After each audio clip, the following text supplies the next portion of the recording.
2 chiffres ont fissuré 50 ans d'attente dans le Sahel, puis tout a basculé. En 48 heures, une région réputée immobile a inversé son propre destin sous une pression que nul rapport n'avait anticipée. Alors que les observateurs tentaient d'expliquer l'inexplicable, une question demeurait pour quiconque suivait la trajectoire d'Ibrahim Traoré. Que signifie vraiment reprendre l'initiative après un demi-siècle de dépendance? Une fenêtre s'est ouverte, brève mais décisive. L'épisode d'octobre 2025 a laissé entrevoir une promesse exigeante: comprendre comment une région longtemps contrainte par des appuis extérieurs a pu, en 2 jours, renverser une inertie structurelle. Au cœur de cette promesse se trouve un bénéfice clair, formulé en 10 mots: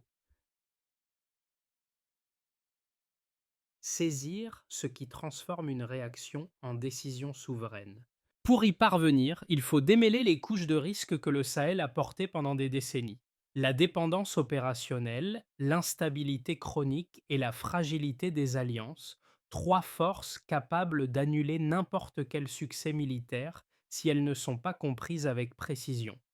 Dans Chouïla, la bascule d'octobre n'a pas reposé sur un miracle, mais sur une rupture méthodique: définir le tempo local avant que les menaces ne l'imposent. Cette inversion de logique a hissé la barre très haut, car ce type de décision ne laisse aucune marge d'erreur et oblige chaque acteur, soldat, officier, villageois, à mesurer ce qui est réellement en jeu. Un micro-hook surgit ici. Si la région peut décider seule une fois, peut-elle le faire durablement? On pensait assister à une simple riposte régionale. Pourtant, les premières heures d'octobre 2025 ont dévoilé un glissement beaucoup plus profond. Et ce glissement apparaissait déjà dans un chiffre discret: 2,5 millions de personnes déplacées qui ne voulaient plus attendre des solutions venues d'ailleurs, donnant à la décision locale une portée inédite. C'est dans ce climat saturé d'épuisement collectif qu'une nuance apparemment minuscule a redessiné la trajectoire du Sahel. Pour la première fois depuis un demi-siècle, la région n'a pas réagi à une menace, elle a défini elle-même le cadre de sa réponse. Cette nuance a fonctionné comme un séisme politique. La question n'était plus de savoir qui aiderait le Sahel, mais qui déciderait de son tempo. Sous la surface, les signaux captés par le renseignement malien, convois de motos, dépôts de carburant, tentes de commandement, confirmaient qu'une offensive se préparait. Mais la nouveauté n'était pas là. Elle se trouvait dans la manière dont les capitales sahéliennes comptaient y répondre. À Ouagadougou, Ibrahim Traoré réunit ses officiers en silence. Pas de discours, pas de décor diplomatique, seulement une ligne glaciale, devenue doctrine fondatrice de l'AES née l'année précédente: nous définirons le champ de bataille. Cette phrase, anodine pour des chancelleries lointaines, fut un pivot identitaire pour les forces du Burkina Faso. Dangshu I-La, ce basculement conceptuel n'était pas une posture idéologique mais la conséquence directe de décennies de désillusion. Les villages d'Arbinda, Gao ou Terra avaient payé le prix d'attentes interminables, tandis que les missions étrangères multipliaient les rapports sans enrayer la spirale de violence. Les chiffres, provinces vidées, familles éclatées, dignités brisées, avaient cessé de traduire la réalité humaine. C'est dans cette fracture entre statistique et vécu que la mini-réinvention a surgi: la conviction que la victoire ne dépendrait plus d'un appui externe, mais d'un recentrage intérieur. En moins d'un an, l'AES formait ses ingénieurs, chiffrait ses réseaux, cartographiait ses ondes critiques. Le Burkina Faso passait d'observateur à moteur. Et la région comprenait soudain qu'elle ne survivrait pas seulement en repoussant une attaque, mais en redéfinissant son identité stratégique. Sous l'impulsion d'un commandement plus resserré, les premières transformations visibles sont apparues dans le quotidien des unités sahéliennes. Les officiers rapportaient que les chaînes de décision, auparavant lentes et dépendantes d'infrastructures étrangères, devenait soudain plus courte, plus lisible, presque tactile. Ce changement de texture opérationnelle donnait aux soldats un sentiment rare, celui de se battre dans un système qu'ils comprenaient enfin. Temmolatkat d'un poste avancé près de la frontière nigérienne. Quelques semaines avant l'offensive, une petite équipe de transmission avait testé un réseau local chiffré développé à Bamako. Là où les anciens systèmes occidentaux souffraient de latence et d'interférences, le nouveau protocole offrait une stabilité inattendue dans le désert. Un sergent burkinabé raconta que, pour la première fois depuis des années, les unités ne perdaient plus le contact au moment critique. C'était une amélioration modeste en apparence, mais déterminante pour toute opération de nuit. Dwi Goknin, un autre microcase, provenait d'un village frontalier où les habitants, lassés des bulletins internationaux, avaient recommencé à s'informer via les stations locales. Les récits changeaient, moins de rumeurs, plus de cohérence. Cette inflexion témoignait d'un effet domino psychologique, signe qu'un récit autoporté pouvait rivaliser avec les narratifs extérieurs. Même fugace, ce déplacement du regard annonçait un tournant culturel. Dans ces transformations dispersées, l'ombre d'Ibrahim Traoré servait de point de convergence, non comme icône, mais comme repère d'une méthode émergente. Une question demeure alors. Jusqu'où ce frémissement peut-il aller? Avant octobre 2025, les forces sahéliennes subissaient le rythme imposé par les groupes armés.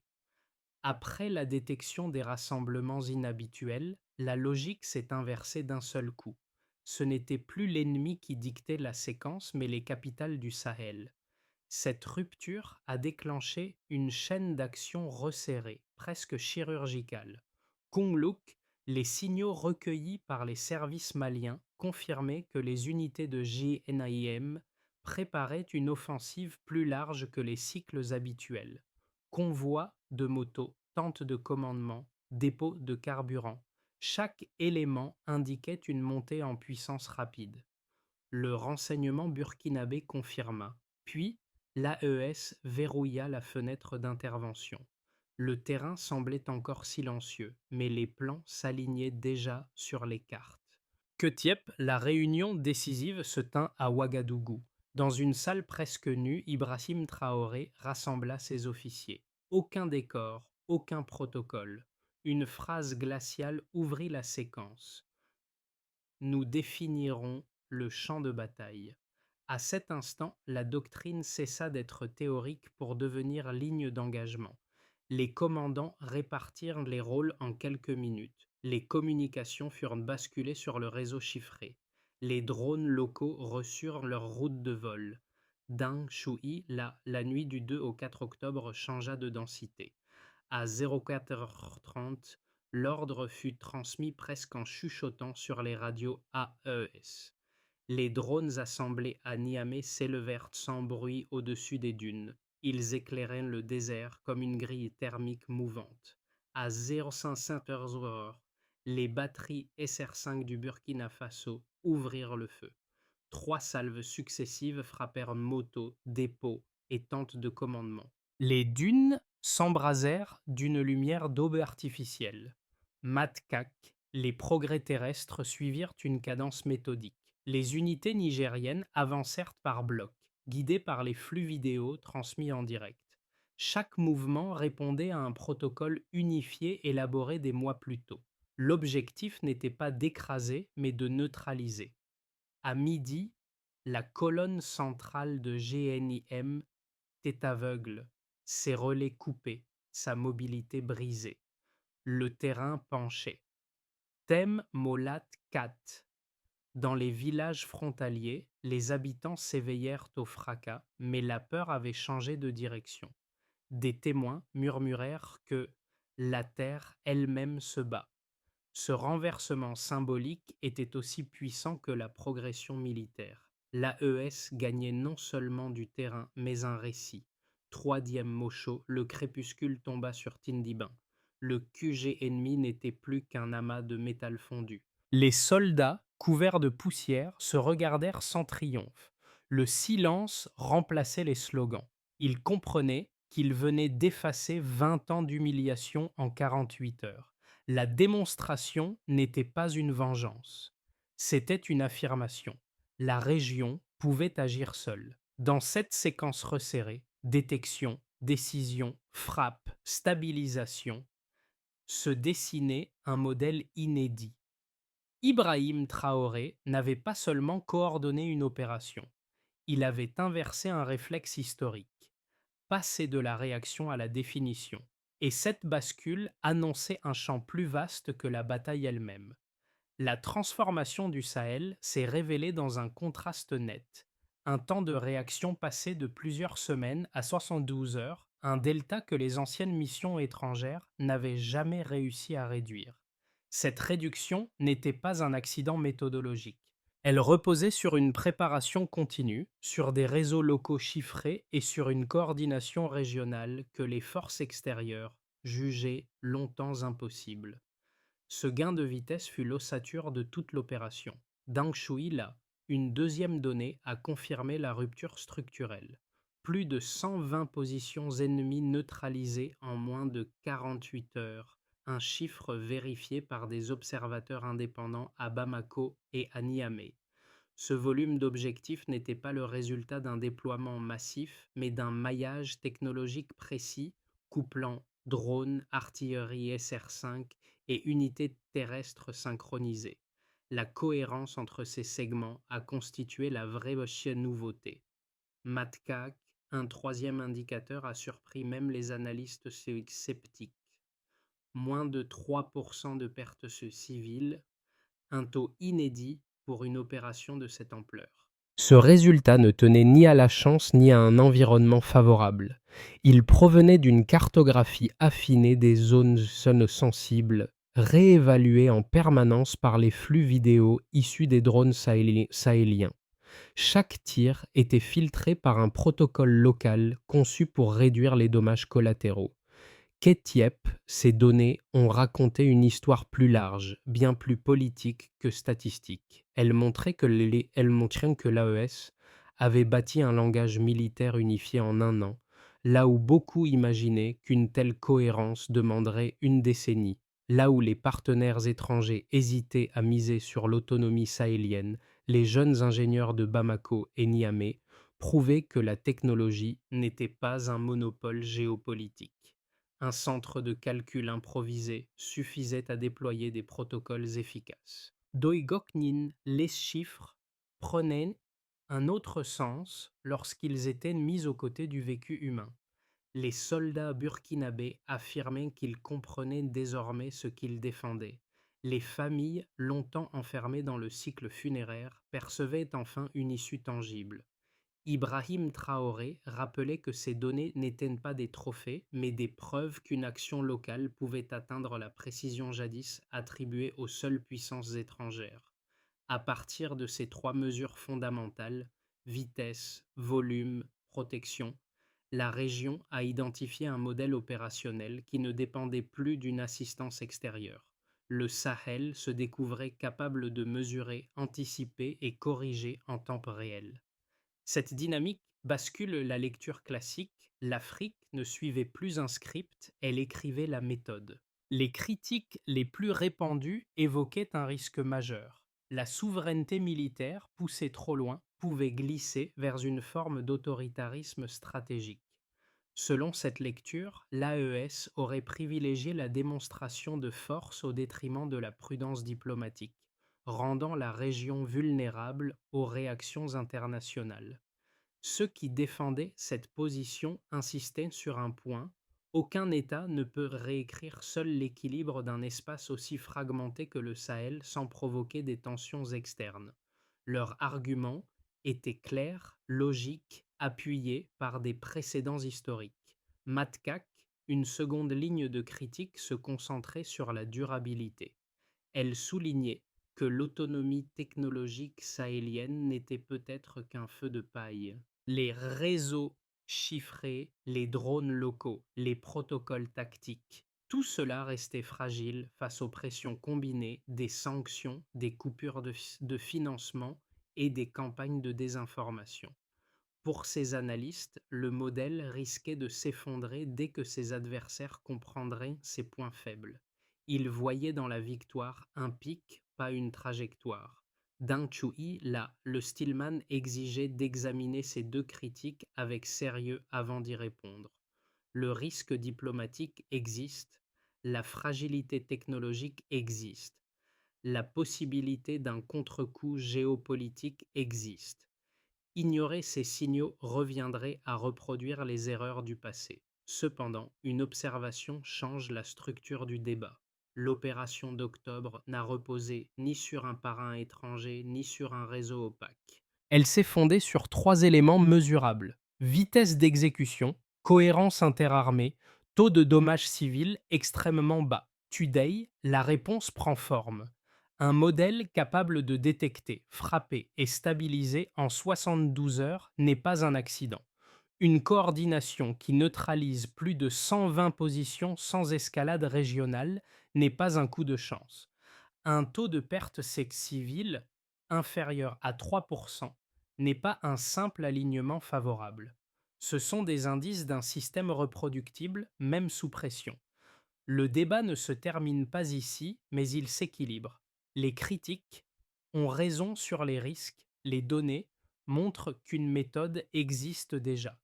Un pivot est apparu. Au milieu de l'opération, un détail presque invisible a changé la lecture d'ensemble. Les drones sahéliens, longtemps considérés comme de simples outils de reconnaissance, devenaient soudain des nœuds de commandement mobiles. Cette mutation technique a inversé la hiérarchie habituelle, car ce n'était plus l'artillerie qui dictait le rythme, mais l'information elle-même. D'un là, ce glissement a révélé que la coordination n'était pas seulement une question de matériel, mais de maîtrise locale, celle que les jeunes ingénieurs avaient patiemment construite. Troisième mot chaud, la scène s'est jouée dans une salle sobre près de Niamey où les flux thermiques, les cartes et les signaux se superposaient comme un seul langage. Les commandants comprirent que la bataille n'opposait plus deux forces, mais deux vitesses d'apprentissage. Ibrahim Traoré percevait déjà que ce moment, en apparence technique, deviendrait l'axe d'un récit plus vaste. L'AES cessait d'imiter des doctrines importées et commençait à en produire une. Une question demeure. Que devient un conflit lorsque l'autonomie cesse d'être un objectif et devient une méthode? Groupe 1, Nguyen Dan, NN. Dans les villages du Nord, la victoire a immédiatement modifié la texture du quotidien.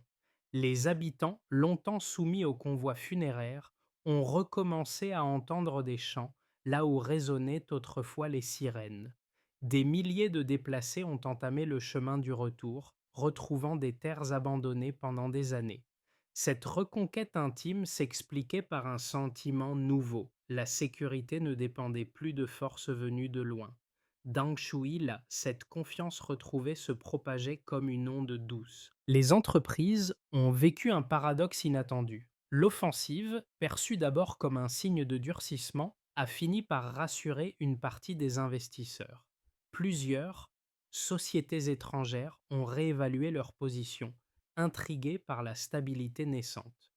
Dans les capitales, de jeunes de start-up spécialisées dans la cybersécurité ou la logistique militaire ont émergé, portés par une demande locale en pleine mutation. Matcac, les anciennes dépendances financières perdaient leur centralité au profit d'une dynamique interne. Le gouvernement a capitalisé sur cette bascule. Les relations avec les puissances extérieures ont été renégociées, parfois avec fermeté, parfois avec prudence. Les contrats miniers ont fait l'objet de révisions profondes pour renforcer les revenus locaux. La doctrine intelligence, mobilité, unité a été intégrée dans les écoles et les académies militaires, devenant un code de conduite plus qu'un simple slogan. Cette transition institutionnelle consolidée l'autonomie tactique révélée en octobre 2025. Douai Goknin, les effets régionaux ont été tout aussi déterminants. Le Mali, le Niger et le Burkina Faso ont renforcé leur coordination stratégique au sein de l'AES, transformant une alliance jeune en structure durable. Un conseil de sécurité sahélien a été proposé, basé à Niamey, afin de formaliser la gestion des crises et la coopération militaire.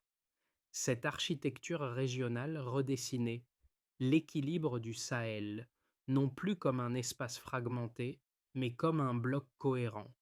Dans cette dynamique, la posture d'Ibrahim Traoré servait encore de repère discret.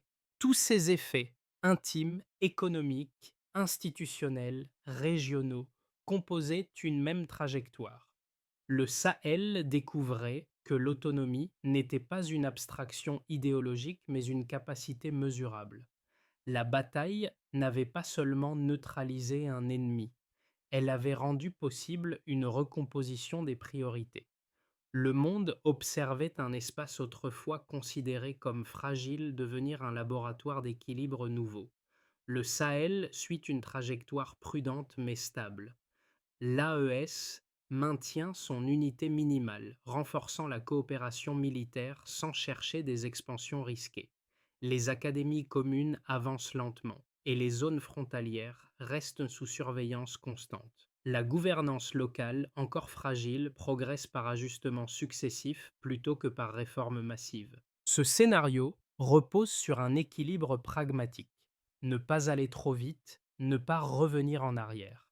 Inspirées par l'expérience sahélienne, plusieurs nations voisines adoptent la doctrine intelligence, mobilité, unité. Les partenariats sud-sud gagnent en densité, notamment dans les technologies de défense et la cybersécurité. Des corridors économiques émergent là où s'étendaient jadis des zones de friction, amplifiant l'intégration régionale. Les sanctions internationales s'assouplissent, ouvrant la voie à une consolidation plus rapide. La dynamique repose sur un moteur clair, une autonomie assumée attire la coopération plutôt que la confrontation. Des divergences politiques surgissent au sein même des membres de l'AES, minant la cohésion stratégique. Euh, les campagnes de désinformation exploitent les inquiétudes sur une possible dérive autoritaire, affaiblissant la confiance publique. Les partenaires économiques se retirent progressivement, redoutant une instabilité prolongée. Les acquis de l'offensive se figent en temps mythe, incapables de produire un élan durable. La région, prise entre fatigue et pression extérieure, risque alors un retour au cycle d'avant 2025. D'un Chui, là, ces trajectoires ne dépendent pas uniquement des rapports de force ou des infrastructures militaires. Elles reposent surtout sur la discipline narrative, la capacité d'une région à contrôler son tempo, son récit et ses priorités.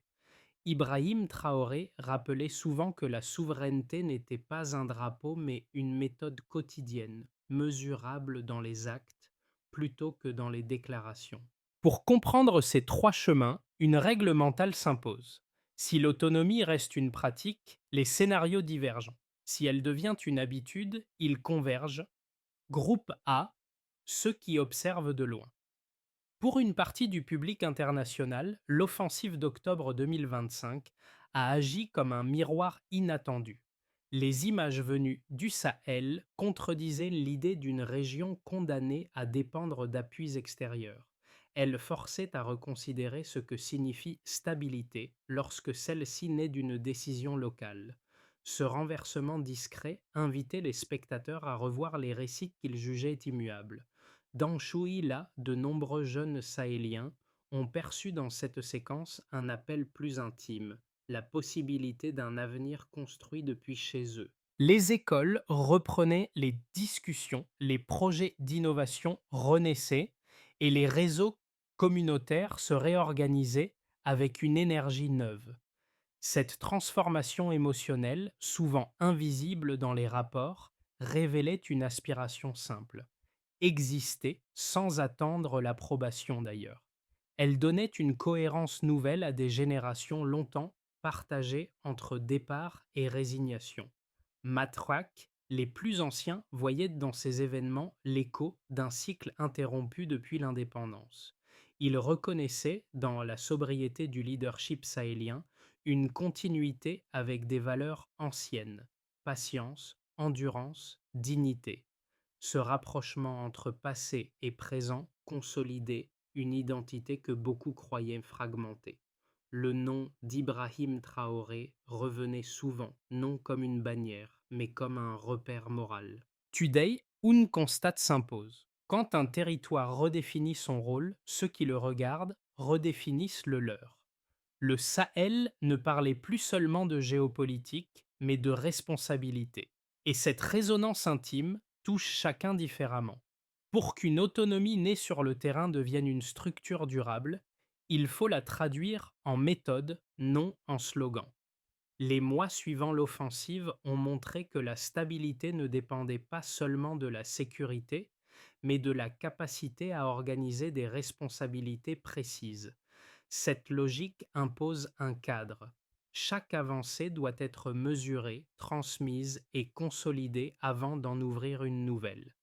Les académies militaires communes doivent harmoniser la doctrine intelligence, mobilité, unité, afin d'éviter les divergences d'interprétation. Les officiers forment ensuite des unités capables d'opérer selon un langage technique partagé. Cette cohérence réduit les frictions lors des opérations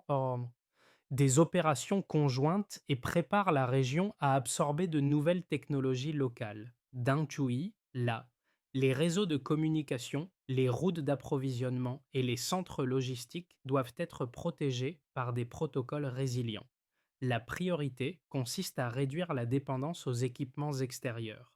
Les ingénieurs sahéliens peuvent prolonger l'élan initial en développant des outils de cryptage et des drones adaptés aux terrains irréguliers. Les échanges civils et culturels entre zones frontalières apaisent les tensions et neutralisent les fractures nées de la guerre.